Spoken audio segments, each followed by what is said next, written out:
किए बाजी मारिबो शेष स्थान कौन पे प्ले ऑफ्स पे तृतीय दावेदार मिल जाइए। तो गुजरात टाइटन्स बनाम सनराइजर्स हैदराबाद मैच वर्षा जो धोई होगला एणिक गुजरात और सनराइजर्स हैदराबाद एक एक अंक बांटी नहीं गले। सनराइजर्स हैदराबाद 15 अंक पहुँचीगला। तृतीय स्थान में विराजमान होकर क्वालिफाई करा प्ले ऑफ पे सनराइजर्स हैदराबाद। तो PAT Cummins Sunrisers Hyderabad SRH 2020 पर जाकि क्वालिफाई करा प्ले ऑफ पे।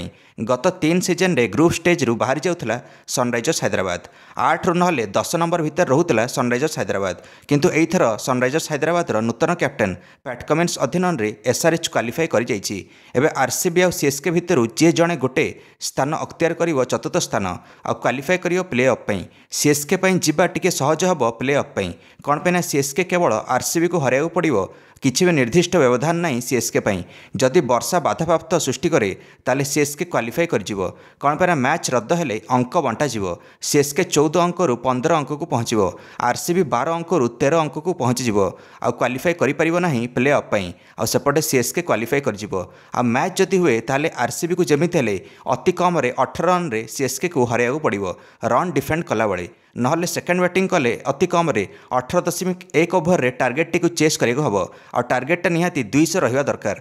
तो RCB निहाती फास्ट बैटिंग करिकी बड़ टार्गेट सेट करिएको चेष्टा करिवो CSK आगे। तो RCB रो होम ग्राउंड चिन्नास्वामी रे मैच टी हबो। कहिया गले एटा फुल नॉकआउट मैच हबो IPL 2024 रो। तो मे 18 तारिख रे ए मैच टी खेला जिवो संध्या 7:30 रु। IPL इतिहास रो सबुठ बड़ मैच एटा हबो। तो गोटे आड़े किंग विराट अन्य पटे थाला माही भाई।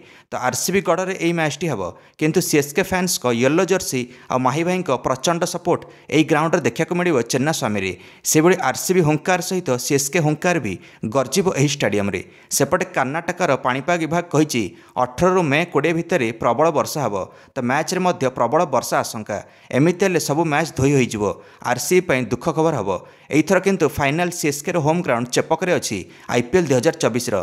तो CSK निहाती जीवाक चाहिए IPL फाइनाल को। तो माही भाई अंतिम IPL हो पारे प्लेयर रूप में यही IPL। दर्शक बंधु मैंने से भाई विराट कोहली फैंस 17 वर्ष IPL ट्रॉफी पर झुरी होती। आपण मान सपोर्ट क्या रही मैच रे CSK बनाम RCB रे निश्चित मंतव्य कमेंट दे वीडियो को लाइक और चैनल को सब्सक्राइब करदे समस्त क्रिकेट अपडेट्स। धन्यवाद।